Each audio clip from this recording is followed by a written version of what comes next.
Hi, I'm MC Jessie。大家好，讀你聽2.0，今日繼續讀 Miguel de Cervantes 嘅 Don Quixote 唐吉訶德。我哋讀到第9節啦，呢一節咧就叫做 In which is concluded and finished a terrific battle between the gallant Biscayan and the valiant Mexican。Mexican 就係我哋嘅主角啦，Don Quixote啦。咁呢個 Biscayan 咧，上一回都有講啦，佢就係來自 Basque 呢個地方啦。佢哋嘅決鬥咧，上一回咧就賣咗個關子喎，就唔講嗰個進程嘅。咁有呢一回咧，睇下佢哋嗰個決鬥，個騎士嘅決鬥到底係點？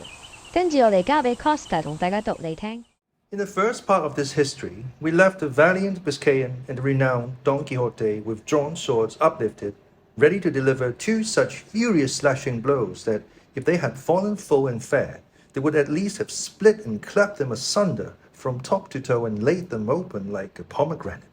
And at this so critical point, the delightful history came to a stop and stood cut short without any intimation from the author where what was missing was to be found. This distressed me greatly, because the pleasure derived from having read such a small portion turned to vexation at the thought of the poor chance that presented itself of finding the large part that, so it seemed to me, was missing of such an interesting tale. It appeared to me to be a thing impossible and contrary to all precedent that so good a knight should have been without some sage to undertake the task of writing his marvellous achievements, a thing that was never wanting to any of those knights-errant who, they say, went out their adventures. For every one of them had one or two sages, as if made on purpose, who not only recorded their deeds, but described their most trifling thoughts and follies, however secret they might be. And such a good knight could not have been so unfortunate as not to have what Platir and others like him had in abundance. And so I could not bring myself to believe that such a gallant tale had been left maimed and mutilated, and I laid the blame on time, the devourer and destroyer of all things, that had either concealed or consumed it.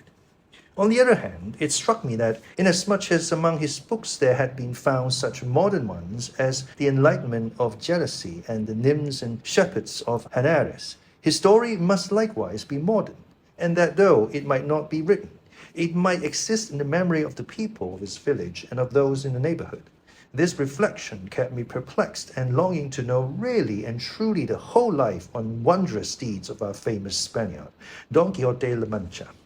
Light and mirror of Manchegan chivalry, and the first that in our age, and in these so evil days, devoted himself to the labor and exercise of the arms of knight-errantry,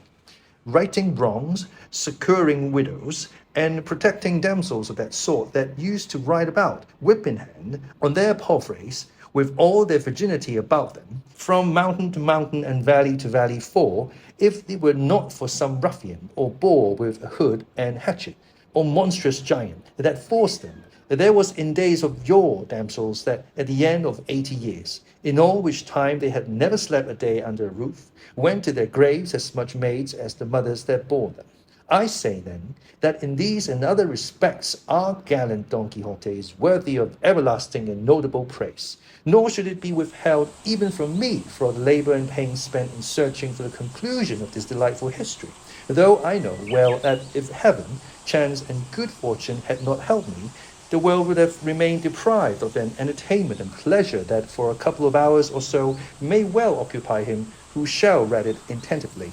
The discovery of it occurred in this way.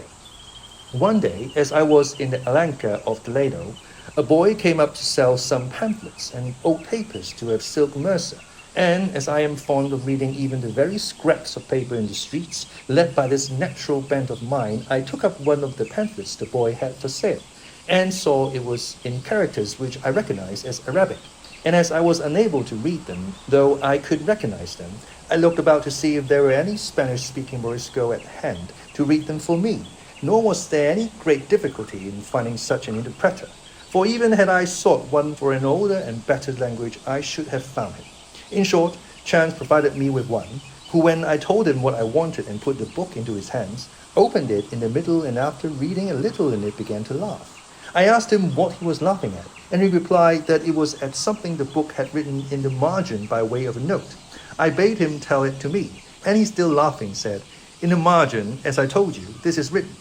This Dulcinea del Toboso, so often mentioned in this history, had, they say, the best hand of any woman in all La Mancha for salting pigs. When I heard Dulcinea del Toboso named, I was struck with surprise and amazement, for it occurred to me at once that these pamphlets contained the history of Don Quixote. With this idea, I pressed him to read the beginning, and doing so, turning the Arabic offhand into Castilian, he told me it meant History of Don Quixote of La Mancha, written by Cide Hamete Benengeli, an Arab historian. It required great caution to hide the joy I felt when the title of the book reached my ears, and snatching it from the silk mercer. I bought all the papers and pamphlets from the boy for half a real, and if he had had his wits about him and had known how eager I was for them, he might have safely calculated on making more than 6 reals by the bargain. I withdrew at once with the Morisco into the cloister of the cathedral, and begged him to turn all these pamphlets that related to Don Quixote into the Castilian tongue, without omitting or adding anything to them, offering him whatever payment he pleased. He was satisfied with 2 arrobas of raisins and 2 bushels of wheat, and promised to translate them faithfully and with all dispatch. But to make the matter easier, and not to let such a precious find out of my hands, I took him to my house, where in little more than a month and a half, he translated the whole just as it is set down here. In the first pamphlet, the battle between Don Quixote and the Biscayan was drawn to the very life. They planted in the same attitude as the history describes, their swords raised, and the one protected by his buckler, the other by his cushion, and the Biscayan's mule so true to nature that it could be seen to be a hired one a bow shot off. The Biscayan had an inscription under his feet which said, Don Sancho das Beitia, which no doubt must have been his name. And at the feet of Rocinante was another that said Don Quixote. Rocinante was marvelously portrayed, so long and thin, so lank and lean, with so much backbone and so far gone in consumption, that he showed plainly with what judgment and propriety the name of Rocinante had been bestowed upon him. Near him was Sancho Panza, holding the halter of his ass, at whose feet was another label that said Sancho Zancas. And according to the picture, he must have had a big belly, a short body, and long shanks, for which reason, no doubt, the names of Panza and Zancas were given him, for by these 2 surnames the history several times calls him. Some other trifling particulars might be mentioned, but they are all of slight importance and have nothing to do with the true relation of the history, and no history can be bad so long as it is true. If against the present one any objection be raised on the score of its truth, it can only be that its author was an Arab, as lying is a very common propensity with those of that nation, though, as they are such enemies of ours, it is conceivable that they were omissions rather than additions made in the course of it. And this is my own opinion, for, where he could and should give freedom to his pen in praise of so worthy a knight, he seems to me deliberately to pass it over in silence, which is ill done and worse contrived, for it is the business and duty of historians to be exact, truthful, and wholly free from passion, and neither interest nor fear, hatred nor love should make them swerve from the path of truth, whose mother is history, rival of time, storehouse of deeds, witness for the past, example and counsel for the present, and warning for the future. In this I know will be found all that can be desired in the pleasantest, and if it be wanting in any good quality, I maintain it is the fault of his hound of an author, and not the fault of the subject. To be brief, its second part, according to the translation, began in this way.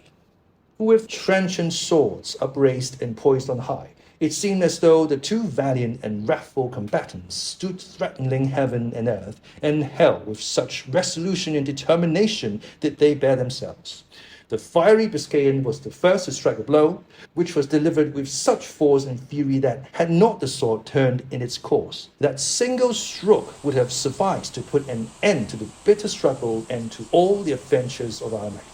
But that good fortune which reserved him for greater things turned aside the sword of his adversary, so that although it smote him upon the left shoulder, it did him no more harm than to strike all that side of its armor, carrying away a great part of his helmet with half of his ear, all which with fearful ruin fell to the ground, leaving him in a sorry plight. Good God! Who is there that could properly describe the rage that filled the heart of our Manchkin when he saw himself dealt with in this fashion? All that can be said is, It was such that he again raised himself in his stirrups, and, grasping his sword more firmly with both hands, he came down on the Biscayan with such fury, smiting him full over the cushion and over the head, that even so good a shield proving useless, as if a mountain had fallen on him. He began to bleed from nose, mouth, and ears, reeling as if about to fall backwards from his mule, as no doubt he would have done had he not flung his arms around his neck. At the same time, however, he slipped his feet out of the stirrups and then unclasped his arms, and the mule, taking fright at the terrible blow, made off across the plain, and with a few plunges flung his masters to the ground.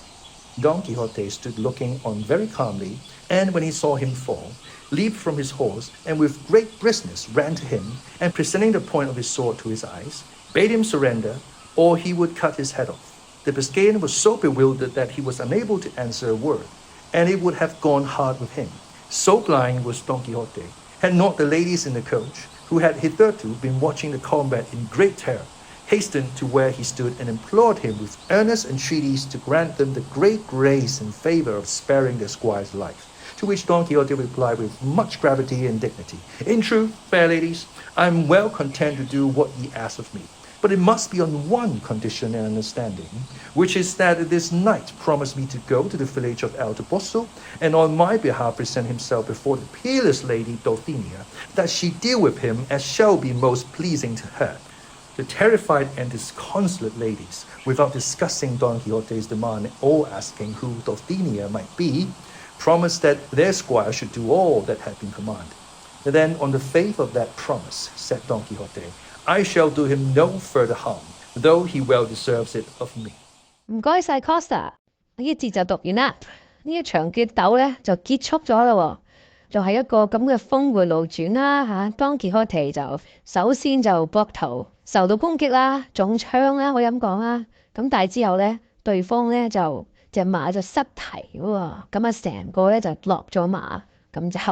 喺一個咁嘅情況咧，就突然之間咧就輸咗俾 Don Quixote， 咁啊連佢身邊嘅女士們咧都花容失色啦。Don Quixote 就提出嘅要求就係只不過係叫佢翻去佢嘅家鄉揾佢嘅女人，就同佢報道嚇，同佢表示咧對佢嘅尊敬啊。咁然之後啲女性就你叫我咩我都會做㗎。咁當然啦，當呢班人離開咗Don Quixote嘅視線範圍，仲會唔會翻去家鄉揾佢嘅女人呢？就另外一個回事啦。咁但係作者喺呢一節就用咗一個好有趣嘅寫作手法啦，就係佢首先唔話俾你聽嗰個故事發展，佢就係話佢唔知點寫落去，因為佢根本就冇呢個資料。但係咧，佢就話下俾你聽咧，佢點樣發現呢個資料嚇，即係唔係錢啊，係咪用咗幾多酬勞咯？去揾一個阿拉伯人去翻譯翻俾你聽，完全突破咗第四埲牆。咁我覺得呢一種寫作手法係好驚豔啊！即係喺一個咁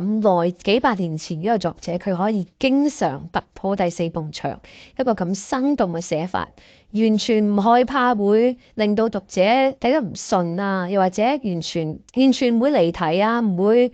寫得太遠啊，啱啱好啦，可以咁講啊！即係佢嗰個視野咧，佢嗰個手法咧係好超絕嘅。當然啦，坦白講，我又冇睇好多即係17世紀嘅書啊，咁可能嗰個年代係有好多人咁寫都唔出奇嘅。但係我相信唔係嘅，我相信呢個係呢位作者比較獨有。我嚟揾幾個字同大家分享下。Vexation 名詞嚟嘅 ，vexation vexation，the state of being annoyed, frustrated or worried。兩個 phrase 啊，幾有趣嘅。Inasmuch as inasmuch 呢個 inasmuch 係一個字嚟嘅。Inasmuch as